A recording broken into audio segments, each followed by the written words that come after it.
नमस्कार, स्वागत है आपका अपने चैनल त्रिवेदी ज्ञान वर्ल्ड में। आज हम आपके लिए एक बेहतरीन वन लाइनर क्वेश्चंस लेके आए हैं, जिनको आज आप देखेंगे और एक बार सिर्फ देखने मात्र से ही आपको हमेशा के लिए याद हो जाएंगे, आप कभी भूल नहीं पाएंगे। ये ऐसे वन लाइनर क्वेश्चन है जो अधिकांश एग्जाम में पूछे जाते हैं और जीएस के एक से एक बेहतरीन क्वेश्चन है। ये आपके लिए मैंने कलेक्शन बहुत ही मेहनत से इकट्ठा किया हुआ है, इसीलिए मेरी आपसे रिक्वेस्ट है कि आप पूरा वीडियो ध्यान से देखिएगा और लास्ट में बताइएगा आप कमेंट सेक्शन में आपको वीडियो कैसा लगा। और अगर वीडियो आपको अच्छा लगे एक बार लाइक कीजिएगा, वीडियो को सब्सक्राइब कीजिएगा, लोगों तक शेयर कीजिएगा, जिससे कि ज़्यादा से ज़्यादा लोगों तक जीएस की नॉलेज पहुँच सके। आइए शुरू करते हैं आज का वीडियो। प्रश्न है, भारत की आज़ादी के समय कांग्रेस का अध्यक्ष कौन था? तो भारत की आज़ादी के समय कांग्रेस का अध्यक्ष जेवी कृपलानी था। फटाफट देखते चलेंगे इन आंसर्स को। भारत और पाकिस्तान के बीच सीमांकन किसने किया था?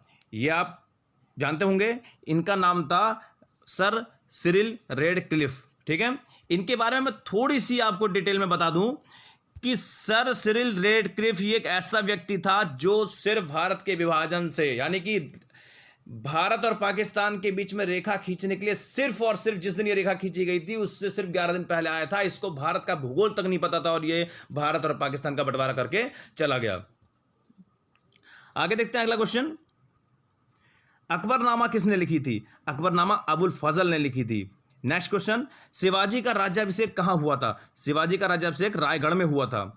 शिवाजी के प्रशासन में पेशवा किसको कहा जाता था? शिवाजी के प्रशासन में पेशवा प्रधानमंत्री को कहा जाता था। चलिए बढ़ते हैं अगले स्लाइड की तरफ।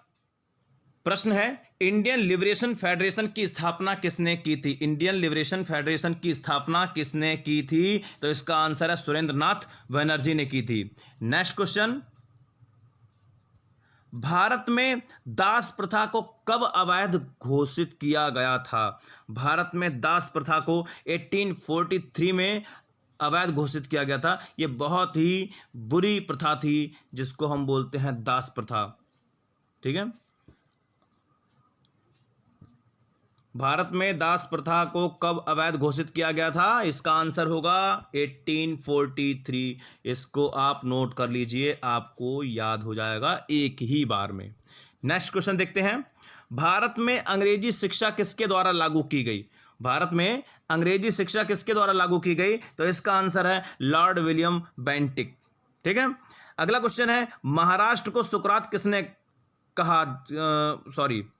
महाराष्ट्र का सुकरात किसे कहा जाता है? तो महाराष्ट्र का सुकरात महादेव गोविंद रानाडे को कहा जाता है। अगला क्वेश्चन, अलीगढ़ मुस्लिम विश्वविद्यालय की स्थापना किसने की थी? तो अलीगढ़ मुस्लिम विश्वविद्यालय की स्थापना सर सैयद अहमद खान ने की थी। चलिए अगले स्लाइड की तरफ बढ़ते हैं। पानीपत की दूसरी लड़ाई किस किस के बीच हुई थी? पानीपत की दूसरी लड़ाई अकबर और हेमू के बीच में हुई थी। पानीपत की दूसरी लड़ाई अकबर और हेमू के बीच में हुई थी। नेक्स्ट क्वेश्चन, भारत में प्रथम रेल लाइन का निर्माण कब हुआ था? तो भारत में प्रथम रेल लाइन का निर्माण 16 अप्रैल 1853 मुंबई से थाने तक। ठीक है, और ये वही डेट है जिस डेट में पहली रेलगाड़ी भी चली थी। चलिए आगे बढ़ते हैं।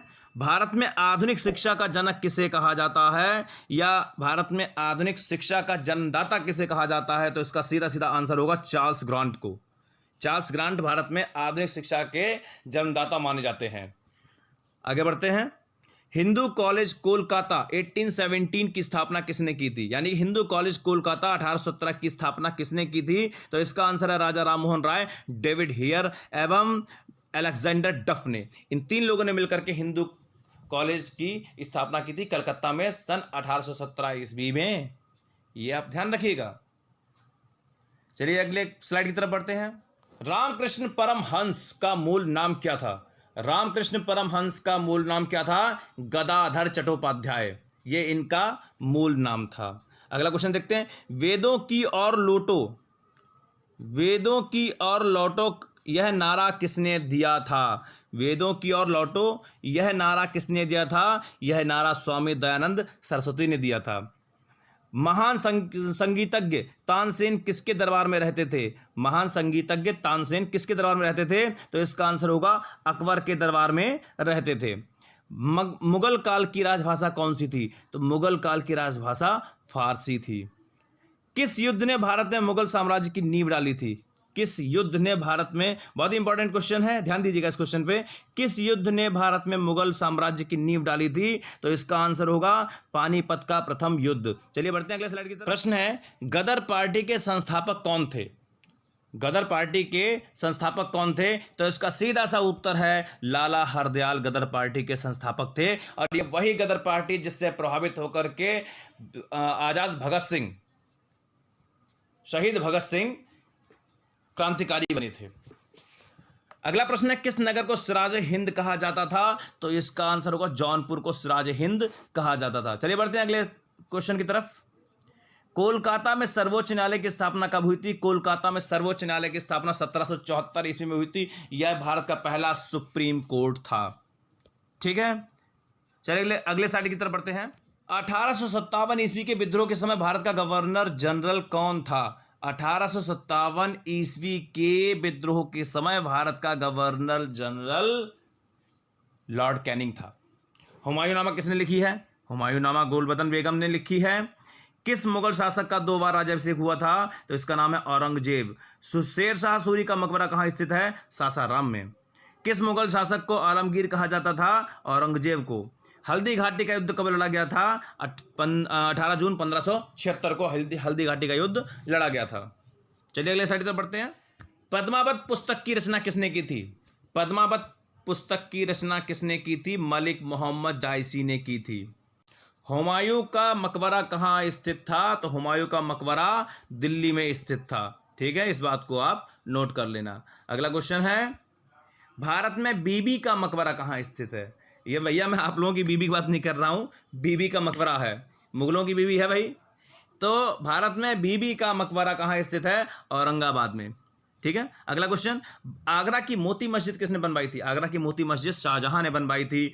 मुमताज महल का असली नाम क्या था? मुमताज महल का असली नाम था अर्जुमंद बानो बेगम। नोट कर लीजिएगा, इनका असली नाम था अर्जुमंद बानो बेगम। ये मुमताज महल का असली नाम था।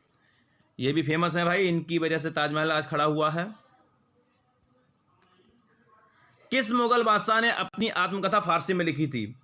जहांगीर ने अपनी जो ऑटोबायोग्राफी थी उसको फारसी में लिखा था। देखिए, बायोग्राफी, ऑटोबायोग्राफी, बायोग्राफी भी कथा होती है किसी की जीवनी के ऊपर, और ऑटोबायोग्राफी का मतलब होता है कि आप खुद के ऊपर अपनी कथा लिखे हैं, अपनी जीवनी लिखे हैं, वो ऑटोबायोग्राफी होती है। चलिए आगे बढ़ते हैं अगले स्लाइड की तरफ। दिल्ली की प्रसिद्ध जामा मस्जिद का निर्माण किसने कराया था?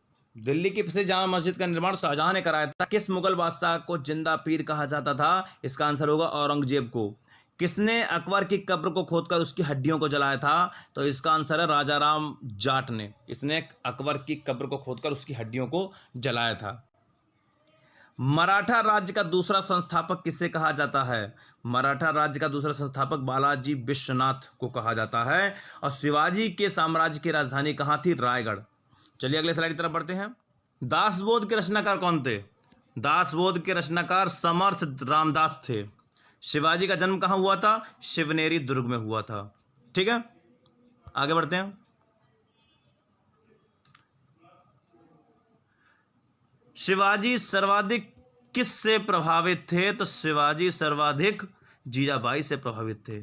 एक सेकंड, मैं यहाँ पे ऐसे करता हूँ। पृथ्वीराज विजय का लेखक कौन था? पृथ्वीराज विजय का लेखक कौन था? जयानक। इसका नाम था जयानक। प्रसिद्ध चेतक घोड़ा किसका था? महाराणा प्रताप का। ये तो आप लोगों ने, जब आप छोटे रहे होंगे तो आप लोगों ने जूनियर क्लासेस में इस कविता को सुना होगा। किस कंपनी ने सर्वप्रथम भारत में रेल सेवा प्रारंभ की थी? Great Indian peninsular railway. ठीक है, ये क्वेश्चन इंपॉर्टेंट है, इसको आप ध्यान से एक बार और सुन लीजिए। किस कंपनी ने सर्वप्रथम भारत में रेल सेवा प्रारंभ की थी? तो इसका नाम है ग्रेट इंडियन पेनिनसुलर रेलवे। इसने कंपनी में सबसे पहले भारत में रेल की सेवा दी थी। भारत का प्रथम गवर्नर जनरल कौन था? भारत का प्रथम गवर्नर जनरल कौन था? तो इसका सीधा आंसर है लॉर्ड विलियम बेंटिक। ठीक है, अगला क्वेश्चन है, किस सिख गुरु ने फारसी में जफरनामा लिखा था? किस सिख गुरु ने फारसी में जफरनामा लिखा था? तो इसका आंसर है गुरु गोविंद सिंह। अगला क्वेश्चन है, आनंद मठ के लेखक कौन थे? आनंद मठ के लेखक थे बंकिम चंद्र चटर्जी। अगला क्वेश्चन है, भूदान आंदोलन किसने प्रारंभ किया था? तो भूदान आंदोलन विनोबा भावे ने प्रारंभ किया था। और आज के वीडियो का जो सेकंड लास्ट क्वेश्चन है वो यह है कि भारत की संविधान सभा किसके अनुसार गठित की गई थी? आपको पहले बता चुका हूं मैं, कैबिनेट मिशन योजना के अनुसार। और लास्ट, प्रथम भारतीय नोबेल पुरस्कार विजेता कौन थे? तो प्रथम भारतीय क्वेश्चन है, प्रथम भारतीय नोबेल पुरस्कार विजेता कौन थे? तो इसका आंसर है रविंद्रनाथ टैगोर। ये आपके पहले नोबेल पुरस्कार विजेता थे।